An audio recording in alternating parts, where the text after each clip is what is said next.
Hello, everyone, and thank you very much for joining us today. Our expert talk today is going to be on building successful teams in a remote global workspace. And slide to the next year. My name is Will Simpson, and I am Upwork Event Manager. And I'm joined today by Omar Guerrero, who is a Senior Manager of Product Design here at Upwork. Omar, thank you so much for joining us today. Thank you for having me. Hi, everyone. We're going to be covering a few topics today. We're going to start off with a little bit of an introduction on Omar and his design team's journey. And then I want to get into him telling us a little bit about how he builds and nurtures a successful remote team. And then talking to some of the benefits and challenges specific to decentralized teams. I'm going to go ahead and turn these slides off here. We'll just have a little fireside chat. All right, perfect. Omar, thanks again for joining us today. Really appreciate you taking the time. Why don't you kick us off by telling us a little bit of background on who you are, your career path, how you got to be where you are today, if you don't mind. Surely. Well, my name is Omar. Born and raised in Mexico. I went to school for graphic design. That's where I started my career as a graphic designer. About 11 years ago, I live in San Francisco in the U.S., and this is where I started my career path in tech, in UX. And so I did UX for about 4 years. I've always been a very visual person, so I felt like I wanted to find ways of working in tech that allow me to like express my creativity and things like color usage, more on the visual front, more so the UX. And so I joined Upwork about almost 6 years ago, and this is where I started working on design systems. And I've been part of the team ever since.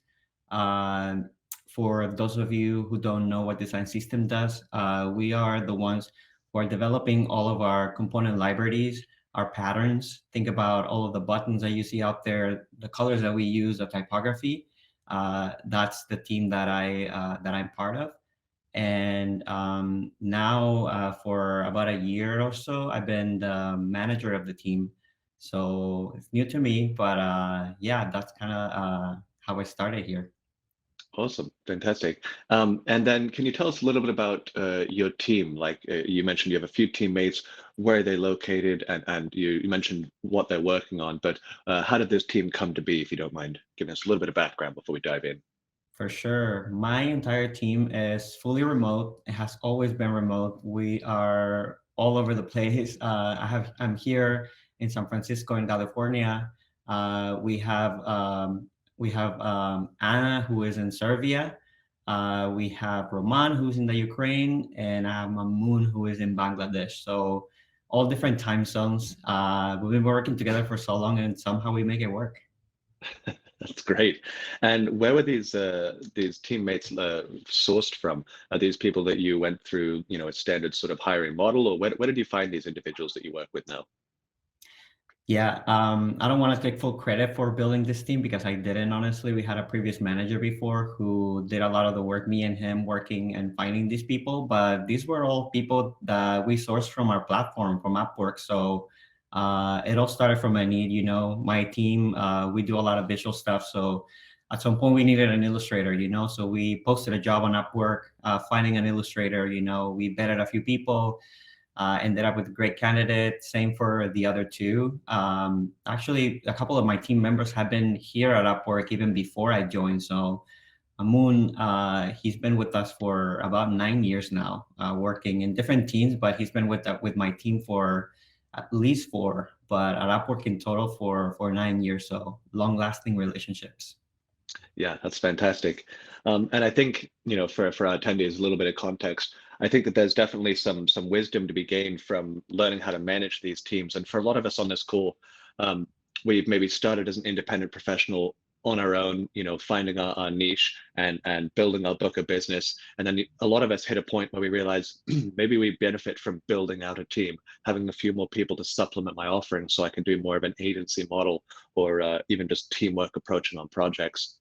So a lot of these decentralized teams, while they may have become an organic part in this post-COVID sort of era, the wisdom from people that have been managing and facing these hurdles since before COVID is very translatable to people that are looking to take this step, which is difficult in the independent professional world, to go from just working on your own projects to trying to build a team, trying to find that mark of how much do you invest in training the new people versus doing billable hours and things of that nature.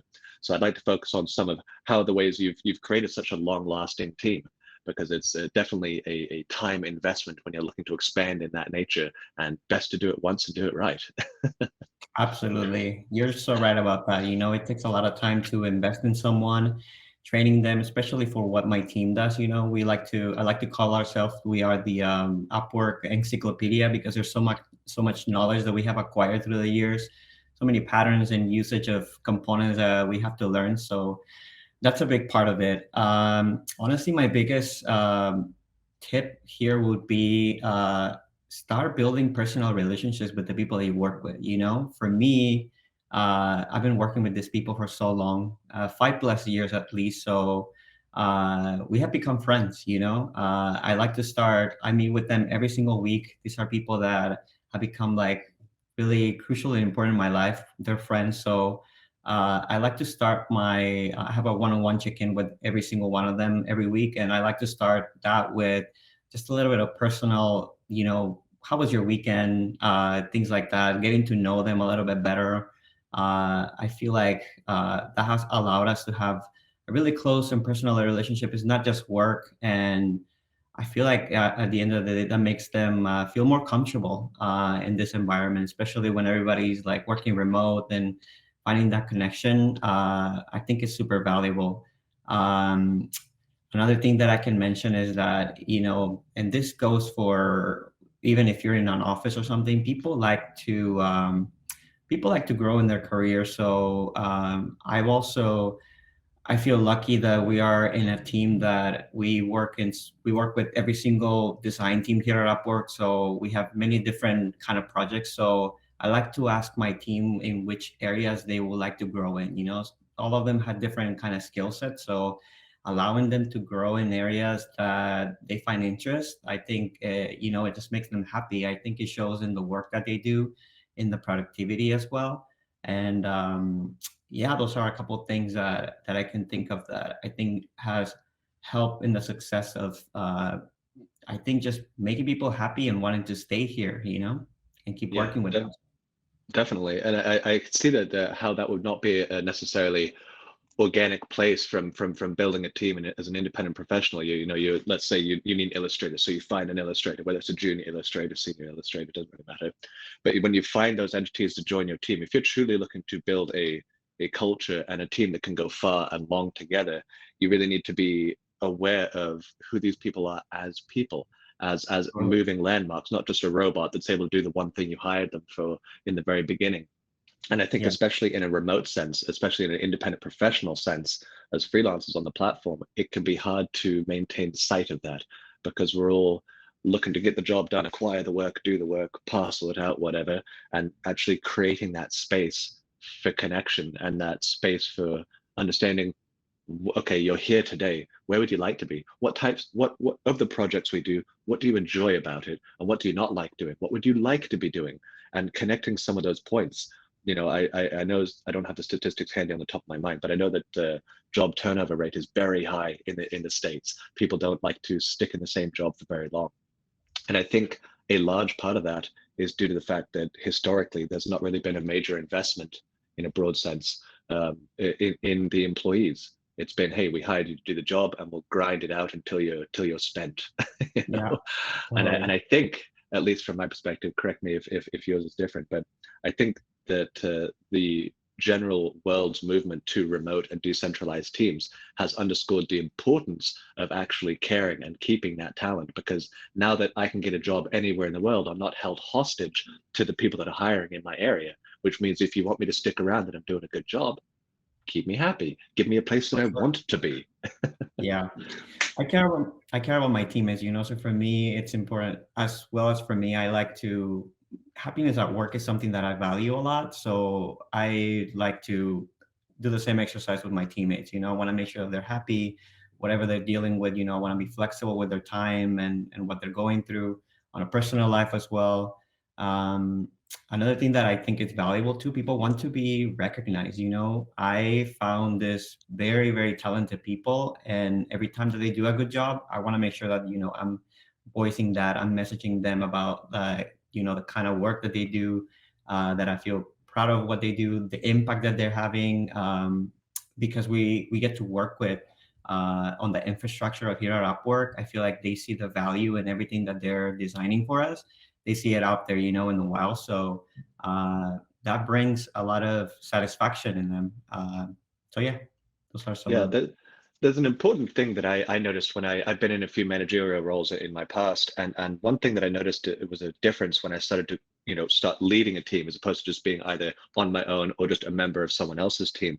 One of the things that I noticed that was different, was as management, as successful management. I'll put that asterisk on there. As successful management, your team's victories are their victories, not your victories, their victories, and Exactly. your team's defeats are your defeats. So you take the blame, but you give the glory.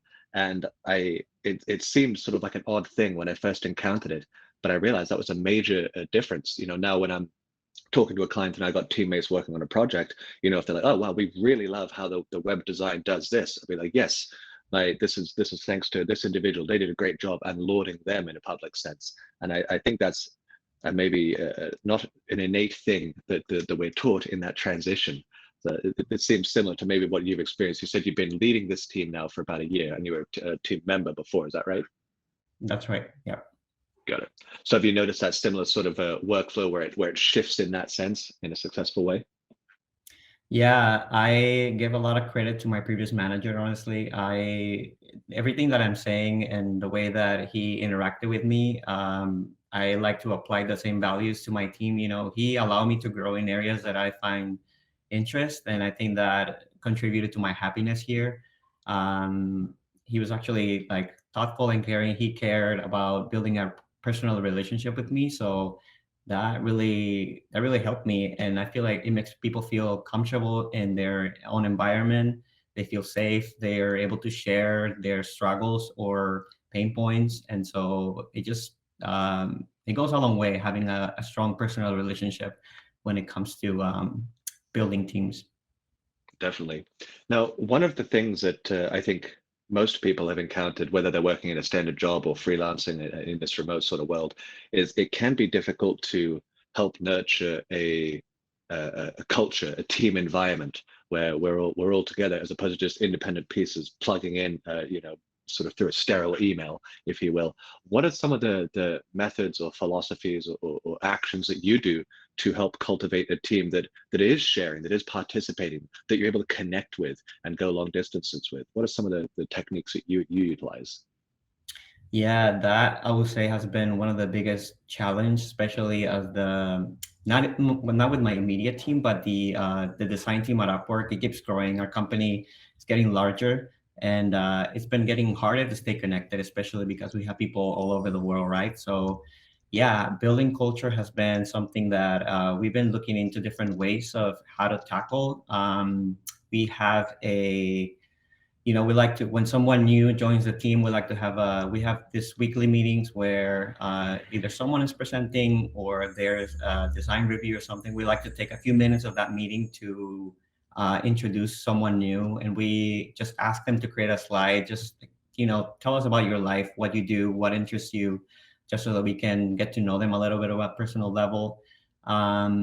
We've been trying out hosting virtual offsites every quarter. And, when we ask maybe someone to do a skill sharing with somebody sharing expertise or a learning day or sometimes just a little bit of fun, we're lucky enough that there's all kinds of tools out there that you can use to just entertain yourself. So we've been trying things like escape the room, and like Yeah. it's really hard for everybody to be like on the same activity at once. But I think Zoom allows you these days to just break out into individual rooms and create smaller groups that allows people to connect. And so that's been useful. We also have a UX social channel that is purely just used for people to share their weekend, what they're interested in, if they bake something, if they like the song, anything goes. And so I think that has helped building connections and finding maybe people that you have things in common with that you want to connect. I think it's as the team grows, this is a challenge that we're going to keep facing. It's hard to connect with absolutely everyone, but you may find like someone that that you can connect with and you can be partnered with, and just having that person on the team that you're like, oh, you know what, like he gets me, or like I think Yeah. it just makes your work a little bit easier. Yeah, like having work friends. I mean, anyone that's remembers back in the day of having a standard office job where we all physically were in there. You make office friends and you have a little side banter and you have that sort of camaraderie Totally. outside of your professional engagement. It's important. Yep. And one of the things you brought up that I just wanted to highlight is in listing the different ways that you sort of let off steam or connect and create that sort of culture with your team, those connection points. You've provided a few different ways of doing it. There's chats where you're typing in like a sort of chat log. There's interactive games. There's one-on-one meetings, there's group meetings, all these different things that are not necessarily professional oriented so much as just providing different vehicles for people to connect. And I think that that's important because if you only have one way of doing it, it's sort of like how people learn. Some people learn better by hearing, some people learn better by doing, you know, same sort of thing when it comes to connections. Some people are introverts and would rather not be put on the spot in front of a group of people. And Totally. other people love the microphone. You know what I mean? Yeah. So it's good to provide those different avenues for people to connect so that they don't feel forced in a certain sense, and I think that that's important. Mhm. Quick question here from the audience that I wanted to bring up. They were curious, can you tell us a little bit more about how you came to work for Upwork? Is this something that you applied to a job posting, or did the Upwork team approach you? Were you found on the marketplace? Any context on that? Yeah, it all happened. The previous VP of design is someone that I used to work with at a previous company. So we kept in touch. And when it was time for me to find a new adventure and a different workspace, I reached out to him. He reached out to me. There was an opportunity here at Upwork. He knew of my interest in visual design, and there was an opportunity in the team and design systems team for me to just start developing those skill sets. And yeah, obviously I went through the whole vetting process. I did a job interview, and yeah, that's kind of how I got here. Personal Perfect. connections and interest in the role is what brought me here. Yeah. Now I'd like to shift gears a little bit and talk about finding new talent. So to help our attendees here, when they're trying to go and expand their teams, whether it's their first new teammate or they're on teammate number 3, it can be challenging and very time consuming to go take time away from billable hours and instead screen for applicable talent, find out are they even the right fit, and then the interviewing process and onboarding, all that sort of thing. So I'd like to walk through a hypothetical scenario where you are tasked with hiring one or two additional teammates. You're going to find them on the Upwork platform as is typical.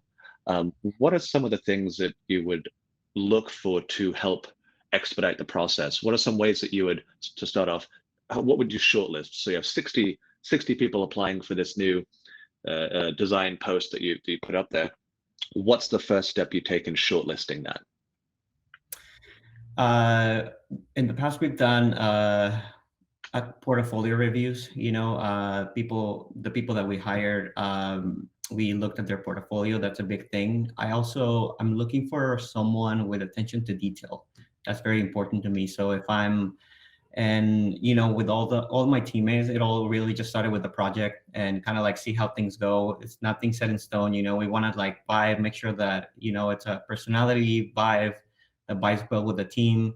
I like people who have attention to detail. If I'm asking them to do a task for 3 5 minute, I mean like a task, I want to make sure that, and if I say like bring me like 3 explorations, I want to see like 3 explorations. I love people who can be just going the extra mile to try to let us know that they're talented. I appreciate that as well. I value responsiveness a lot too, especially in this global world. If I'm asking for something, um, I want to make sure that their response time is there and I'm not waiting days or longer to get a response from them. So yeah, those are, I think, a few things that come to mind when it comes to hiring someone new. I think attention to detail is huge, and we should all know this from our own experience when we're writing proposals for jobs. Apply the same logic. I don't know how many on this presentation have been on the client side. I've been on the client side as well as the freelance side on Upwork, and the attention to detail is so easy to measure in that first interaction. I'll use an example. In the job posting that I put up there, I'll say, here's 4 different questions, and I'd like an answer to each 4. When you get the response back and you get an answer to 2, guess who's not getting a call back? And I know it sounds silly, but these are I purposefully put some of these, I wouldn't call them traps, they're more like active tests, in these sort of job postings, so that instead of having to read 60 to 100 resumes, I'm reading the 7 that actually listened. Because when you're working, especially in a remote sense, I don't have the ability to just pop my head and be like, hey, how's things going? I have to trust that when I hand my teammate a project, or a segment of a project, they have it. Just like us as independent professionals, when our clients hand us a segment of their project, we don't halfway do it and give it back. They're expecting us to fully do it the way they want it, the way they need it, so they can plug it into their workflow and get along with their day. So I think really screening for that attention to detail, and I know it sounds silly, but this has worked very well for me. I will, in my job post that I put up, maybe on like the second paragraph, I'll say, in your response, in the first sentence, please put the word frog or something silly like that, some word that they would never put organically. And that way, I know exactly who read the posting. And if you didn't read the posting, we're probably not going to get along. Absolutely. So there's little ways that I'm just testing. Are you paying attention? Are you able to read, digest, and execute? Because if you can't do that, we're not ready for step 2, which is whether or not we are a sort of a social cultural fit.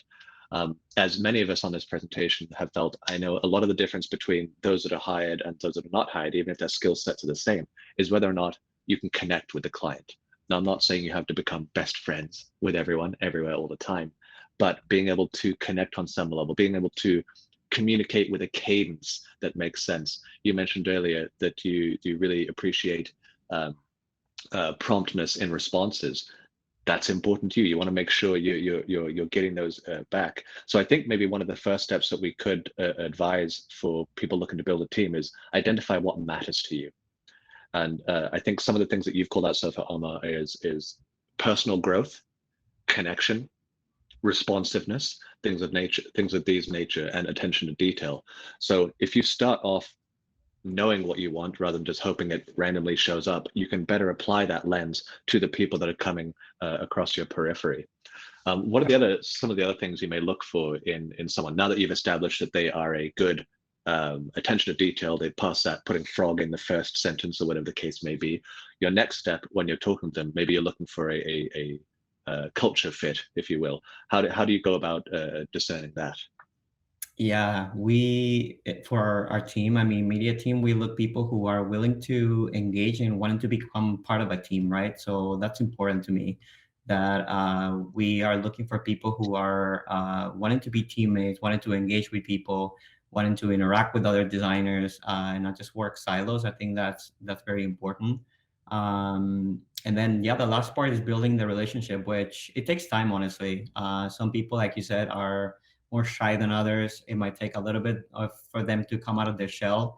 But we find different ways, and like I feel like with weekly interactions, slowly, getting to know each other, we were able to like establish those relationships. I feel like this is part of like my team success. It's we've been working together for so long. We know each other. They're friends of mine. I've actually had the opportunity to meet them in person once. So, that went a long way and it really helped building that close relationship with them. So, yeah, for that, I just think it takes time to build that personal relationship, but it's like something that you have to nurture every week when we're meeting with people. I agree. And one thing that I like to do too is I like to model the behavior as well. Like if I'm on, one of these sort of team building type calls or events, if you want people to engage, you have to start by engaging. You have to start by uh, perhaps vulnerability is the correct word, showing a little bit of vulnerability or character, or letting people into your personal world a little bit, talking about your weekend, talking about the wife and kids, or whatever the case may be. I think modeling that behavior is very important. Um, and it's to expect success right off the bat without modeling it is probably not a great way to go about it. Um, and that really comes to the next point here in regards to like onboarding. So now that we've talked about they're a skill fit, they are a personality fit. How do you go about onboarding? It's a lot easier when I can just peek over the cubicle and say, "Hey, Omar, what am I supposed to be doing here? I don't really know, what are the channels?" When you don't have that sort of dynamic, you don't want someone just bugging you all the time, sending you nonstop messages. What are some of the ways that you've set up onboarding such that it doesn't take 100% of your time? Another big challenge that we have to find ways to overcome on the design team, honestly. What we've been doing, my team, we are the one who train a lot of our UX members in how to use our style guide and patterns. So we've created a lot of materials for them that they can digest on their own time.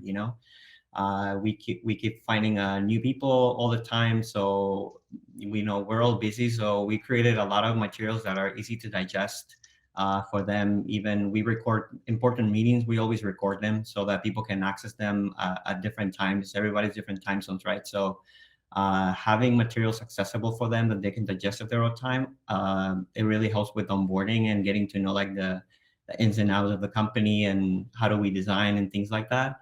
Another thing that we've been trying recently is mentorship.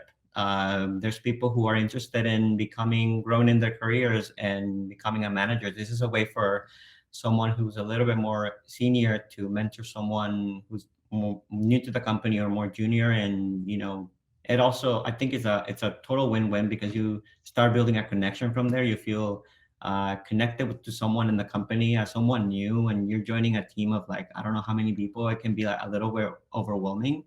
Having that person that you can like reach out to and help you with things, I think it helps a lot for someone new. So those are some of the things that we've been trying recently. Definitely. Now, just quickly to address in the chat, a lot of people are asking about how to write good proposals and profiles and things of that nature. That's not a topic we're going to be getting into on this presentation. However, I am going to share a link in the chat right now. This link is to the community events section, where you'll be able to find a recording of any of our events that have happened, including this one in a couple of days once we've uploaded it. But the events section there has a fantastic wealth of information. We do a lot of different events. Some are specifically geared towards writing a killer proposal, or how to make sure your profile shines, things of that nature. So I would check out some of those events if you're curious on those. This one is more of a story of a team building. Okay. Now, we had a really good question here that I just wanted to bring up. Omar, how do you go about assigning and tracking work when everyone's working remotely here? The way that we track work here for my team and for the entire design team, really, we use Jira. So we create tickets. We assign people. I want to make sure that each Jira, has a very clear description of like what I'm looking for. Um, it's the value that I added of investing time in all these people of my team, coaching them and teaching them. I think after 5 years they become very self-sufficient, which I think it pays off. All the work that you did in training someone, having them here, I think in the long run, I think it pays off because right now I'm lucky that I have teammates that are very self-sufficient. I can literally just tell them about a project. I need this to get done. They know who to talk to. They know if they need to set up meetings with other people. So that's the value of investing in someone. It has allowed me to just delegate work, and they're able to do it very fast and easy. So yeah. Great. Now, there's another great question here that I wanted to just pause and address from Shahir. Apologies if I've mispronounced that. But how do you find a good mentor working remotely? That is a fantastic question, and one that I think so many of us are very curious. Now, it's easier when you're plugging into an established organization where there's an org chart and there's different people that you can lean upon. But as an independent professional in a working on Upwork sort of sense, I would recommend starting off in the community section. So Upwork Community, which is community.upwork.com. I'm going to post a link here in the chat. This is specifically for the groups. So Upwork Community groups. This is a fantastic place to connect with your peers.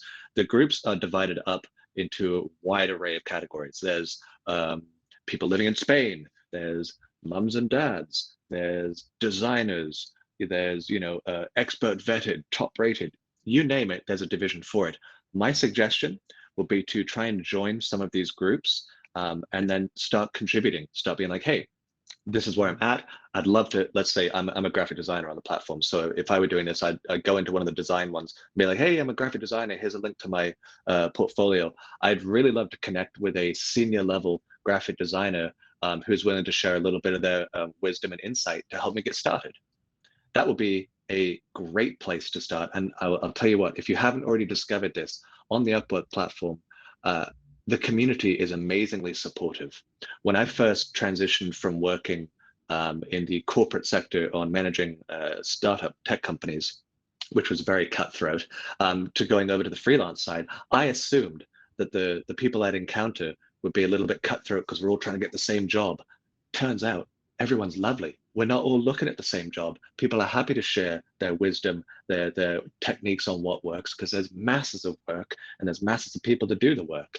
So don't be afraid to put yourself out there in the community. There's so much support and so much engagement from every level, from the people that are just crushing it, making absolute heaps of cash, to the people that are brand new and have no idea if they should even be here. You know what I mean? So take advantage of those resources. Great question. Thank you. Let me see here. So Omar, let's get back to what are some of the unique benefits of having a team spread around the world? I know we've talked about some of the challenges in creating culture, identifying, screening, things of that nature, but what are some of the unique benefits as opposed to having everyone, all living in the same area, all in the same office? I think the biggest benefit here is the pool of talent that you get access to. Using our platform and hiring our own talent, you're able to find so many talented people from all over the place. So you're not just limited to people who are local, right? Which can be limited at times, but you have access to all these different talents. So I think that's the biggest thing. I think I love to learn from other people. My teammates keep me grounded, and I keep learning from them. So the fact that I found this very talented people in all different places, I'm able to learn about their culture. I'm able to learn all the design skills that maybe I don't have. So I think the opportunities just become just wider, endless when it comes to just finding someone outside of your own country. Yeah, I agree. There's so much, especially from being in creative departments, you and I both, there's just so much difference in opinion, logic, and workflow that can appear. You have people of different ages, backgrounds, experience, and with different passions. That's how you really get a broad stroke of creativity and what is universal. There are some things that everyone loves and some things that are very niche and segmented. So if you have a wide swath of people on your team and everyone can agree, yeah, that looks sharp, or yeah, that really hits the mark, then you probably hit it perfectly, as opposed to Yeah, just from your own little tunnel vision, be like, yeah, this rocks. And then if someone's not me, they're like, that's not great. totally. Building teams with that are diverse, with all kinds of personalities and different skill sets, I think it just contributes to the overall design project that we do here. Everybody's contributing with their own expertise, so that just makes the product better. Yeah, definitely. What are some of the other tools that you leverage when working with your team? I know we mentioned, in regards to assigning and tracking projects, but in regards to actual tools that your team uses, what are some of those that you use to collaborate, since you can't just turn your screen around for them to look at? For design, our entire design team, we use Figma, which is a great tool that allows us people can work simultaneously on the same file. Everything is hosted in the cloud, so no crashing, or like the program doesn't work, or you be sending like files back and forth. Everybody's just working on the same file. For my team, people can be working at the same time. So I think it's an amazing tool. It really works for us, especially being everybody remote. I mean, we have Miro. Miro is another great tool that we use simultaneously when we have to do brainstorming sessions with someone. It's another great tool that everybody can just be contributing at the same time. It's another good one. Zoom, honestly, meeting with Zoom and just being able to break out in different rooms, I think has been like something that we really appreciate, especially as the team gets larger and larger. Um, and yeah, I feel like I value time a lot with my team, especially having them in different, very different time zones than me. So I don't like to put a meeting on their calendar unless it's absolutely necessary. You know, I definitely meet with them at least once a week, but I try to find other ways that I can go around. You know, if I need something, like, could that be a message that I can just send them? Could that be an email instead? Just finding ways to optimize our time and the way we work. I think yeah, it goes a long way when it comes to working in uh, with people in different time zones. Yeah, and I think it brings up an important thing that I know as independent professionals, we're all acutely aware of. Your time is valuable, which means everyone else's time is valuable. I can't tell you how many times I've had a client where maybe they're a bit lonely, I don't know, but they want to get on a call and just talk about things for hours, which I'm not billing them for. And I'm like, it's nice. I'd like to create this relationship with you, but I'm also like, I'm an independent professional. Every hour I spend on the phone with you not billing is one less hour that I can bill somewhere else. So I think it's just a general respect thing and just awareness that it's really critical to be proactive, and put the onus of the time on you. I think, we mentioned earlier, or in one of our previous discussions, you have like sort of office hours available for your staff members if they want to get some time in front of you. So rather than demanding it from them by making it a meeting where they have to come and do a thing, you are donating some of your time if they would like to come and utilize it, bounce some ideas off you, get some feedback. And I think that's another shift, like we mentioned earlier, in assigning honor and loss. What was it? The victories go to the team and the losses go to you. Same sort of logic. You donating some of your time rather than demanding time from someone else. I think that's some of the major pivots in the philosophical approach to managing that I've seen be quite successful and create loyalty and longevity, because it's Mhm. very easy to just keep working the way you're working and not shift when you move into a management sort of role. And I'll find that it may work for a short period of time, but you're going to have quite a bit of turnover if you are not taking time out of your day and adapting and nurturing these relationships, creating space, being respectful of their time, being respectful of their goals and visions and aspirations in life. If you're not addressing the whole human and you're treating them like a tool that you can just use to get a project done, it's not going to last very long, and it's probably Yeah, not going to end very well. I would yeah. assume. I shifted my meeting. Everyone, it's in at least 8 hours ahead of me, the people that I work directly with. So I know that for a couple of them at least, you know, I try not to schedule meetings past like 11 a.m. my time, you know, so we meet like early in the mornings, which is like in the evening for them. That's the a way that we find ways for us to meet at least. Um, One of our team members who is in Bangladesh, he actually works at night, so he's more available during the day. But this is a choice that he made. You know, this is he has other clients who are also in the Americas, so it works for him. He's been doing that for years, and yeah, he just adapting to people's uh, needs, I guess, and times. Yeah, definitely. There's a question here I just wanted to address from Bastine. So I hope I pronounced that correctly. How do you go about working multiple contracts and delivering quality under limited time as an independent professional? And I can speak to it from an independent professional side, but Omar, maybe you can address this from just a larger sense. What are some of the ways that when you have multiple projects assigned to you, what are some of the workflows you go through to make sure that you are getting everything done and to the level of quality that is expected and should be expected?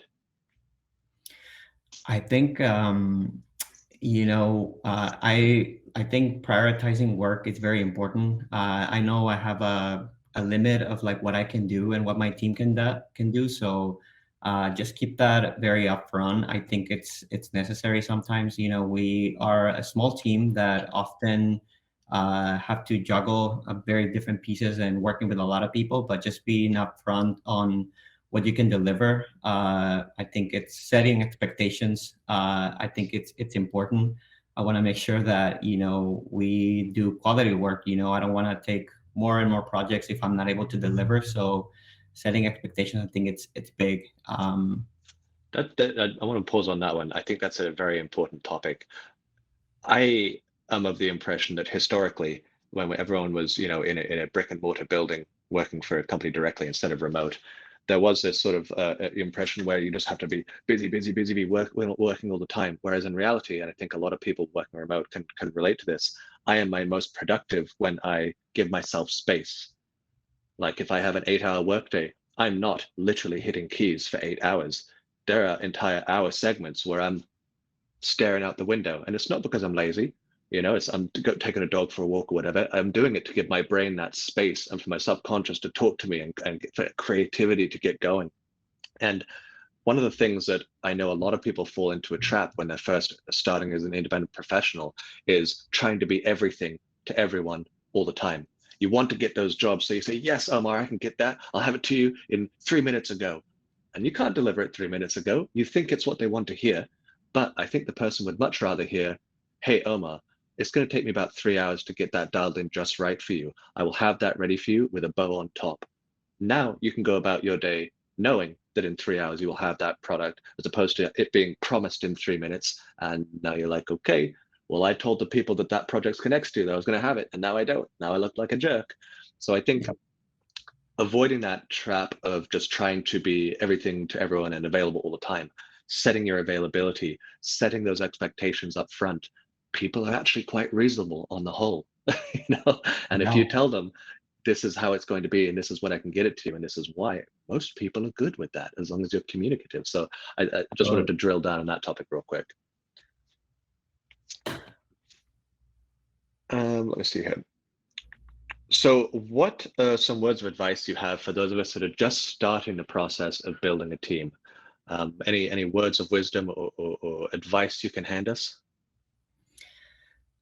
If you are just starting a team, I think it goes back to, if you want to build a team, you know that you have to invest in these people. So I would start, just building those personal connections, because I value a lot having a personal connection with someone that I work with.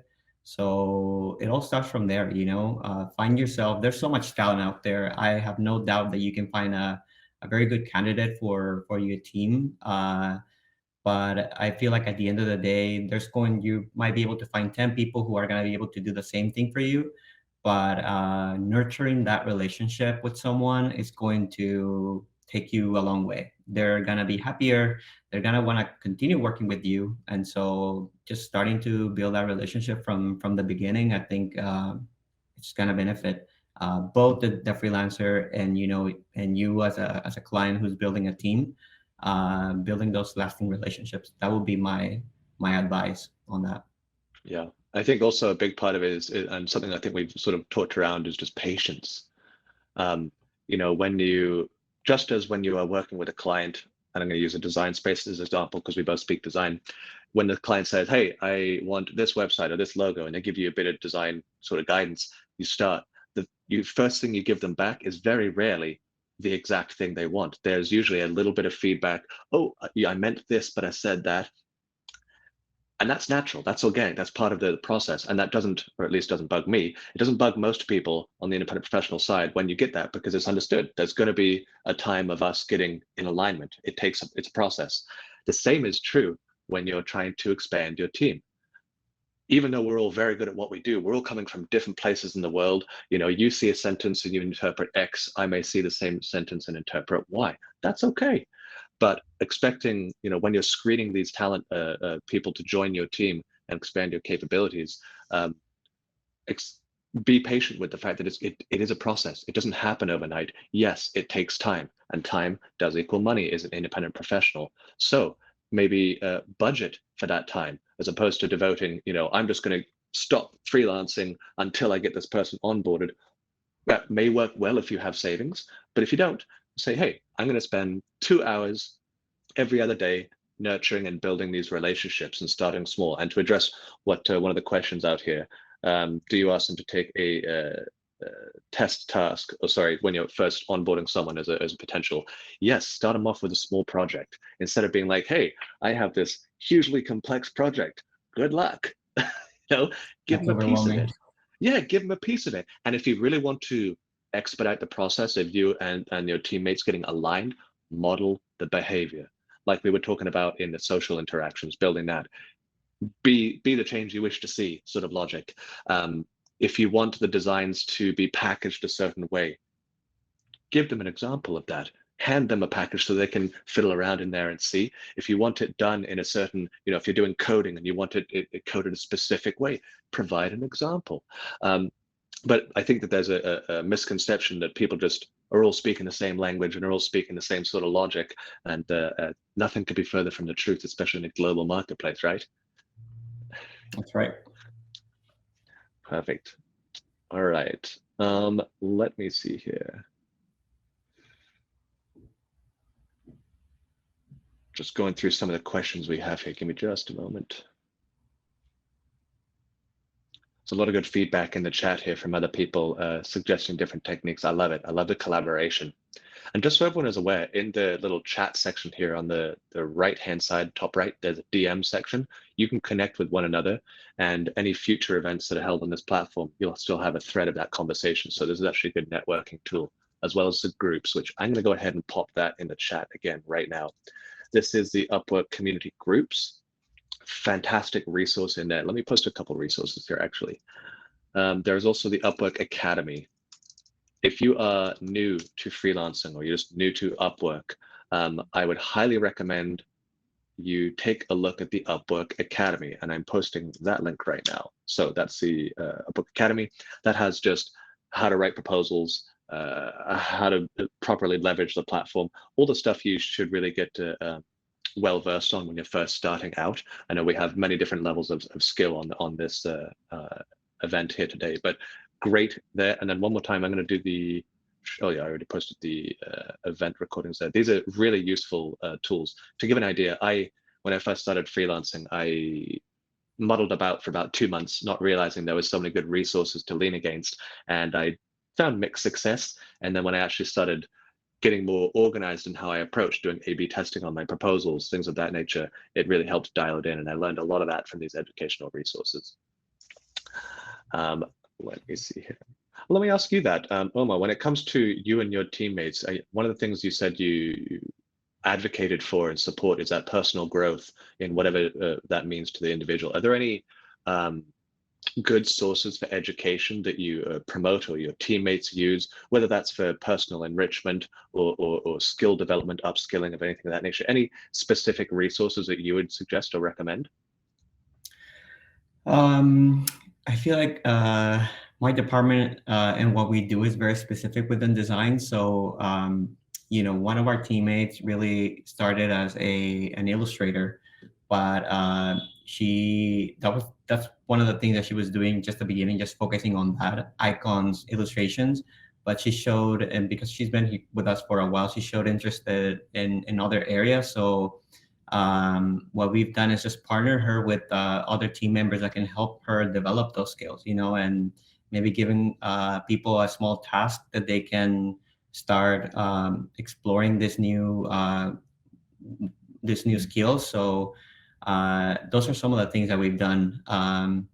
I mean, there's a lot of on design systems. There's always things are always evolving, right? So we're always like sharing skills with each other, sharing content or from other companies what they're doing.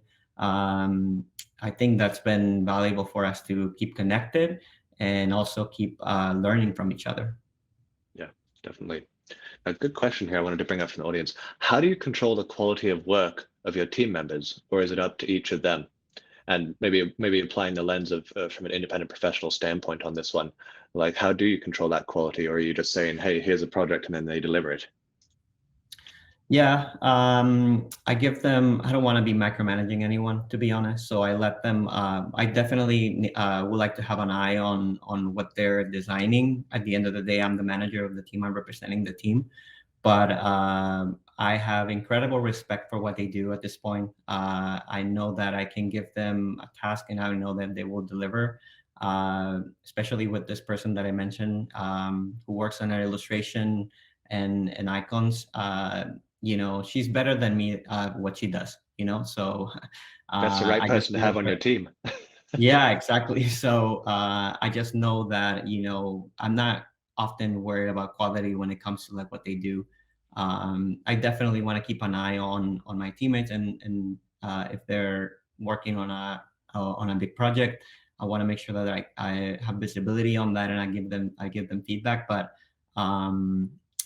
this all comes to, be patient with someone, and when you're mentoring someone as a designer, you're just gonna have to like kind of like slowly building that um, feedback and just allowing them to grow in that area.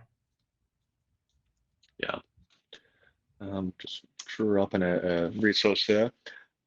Okay.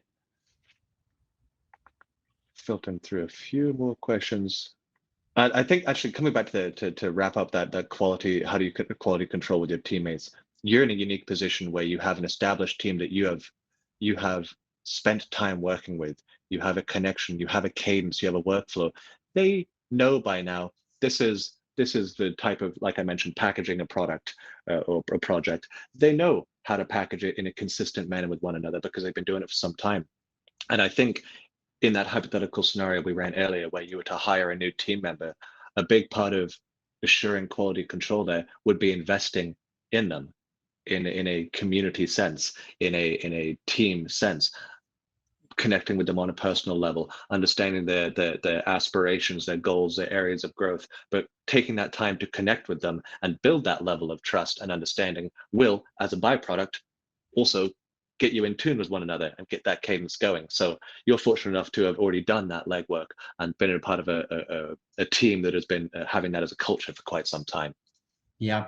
And quality doesn't shouldn't land, in my opinion, always on the manager, right? There's other areas of design where we've been like leveraging. We have design reviews that people can attend, and these are optional for people to go there and show their work, which people get feedback on.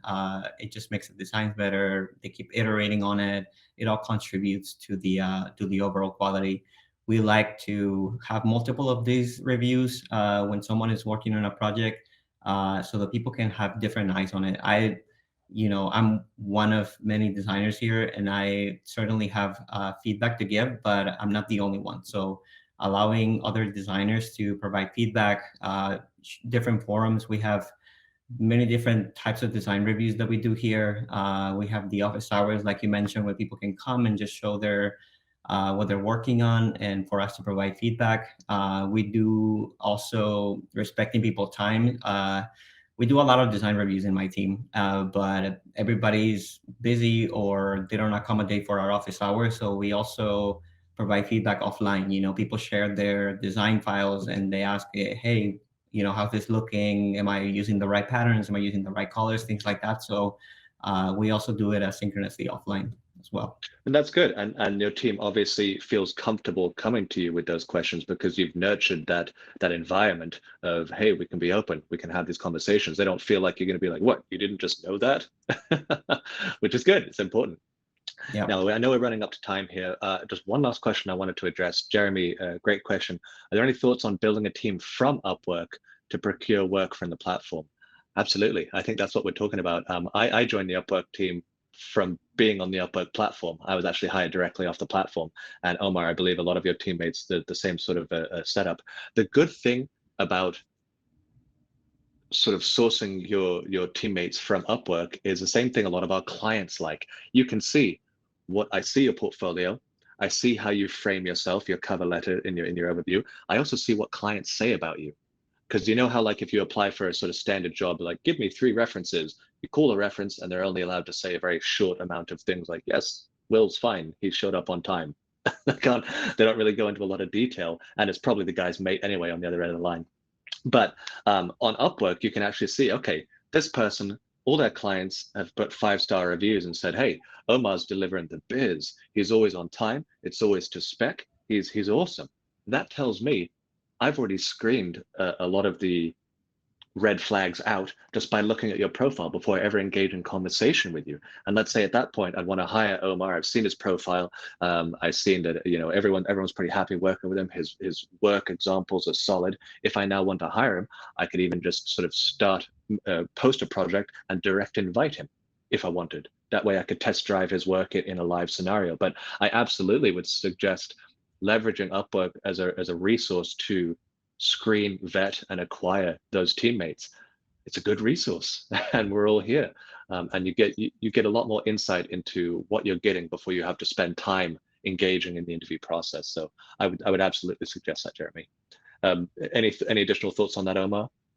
No, it goes the same for us, honestly. And that's kind of how we start vetting people. I looked at kind of what the work that they've done in the platform, what experience do they have, obviously their feedback if they work with other people. So that really helps me find the right candidates for what I need. Yeah. Squeak in one left. Jeremy, you're on a roll with some good questions here. What do you do to address communications when there's sometimes a language barrier? Are there any techniques that you've engaged to help supplement if people working all around the world, not everyone speaks the same language or to the same degree of comfortability with those languages? Is this something you have experience talking to? Yeah, as someone who is not English is not my first language, and is not the first language for any of my team, honestly. So obviously, none of our Englishes are perfect, but we're able to get our points across. And I think one thing.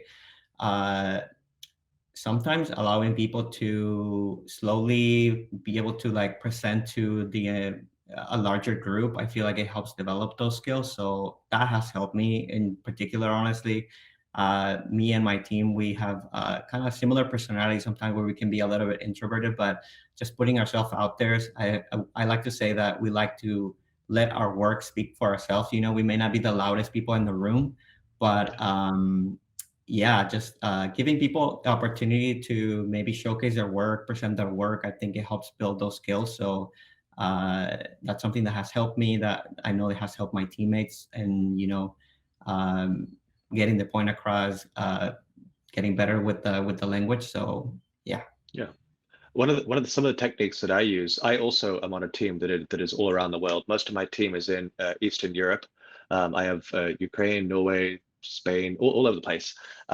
And one of the things that I learned as a good takeaway when you're just dealing with different potential language barriers or opportunities for miscommunication, simply put, is at the end of a meeting or the end of some sort of interaction, I will write a synopsis, be like, hey, boss, you said these 3 points. I understand my action items to be this, this, and this. Do I have that correct?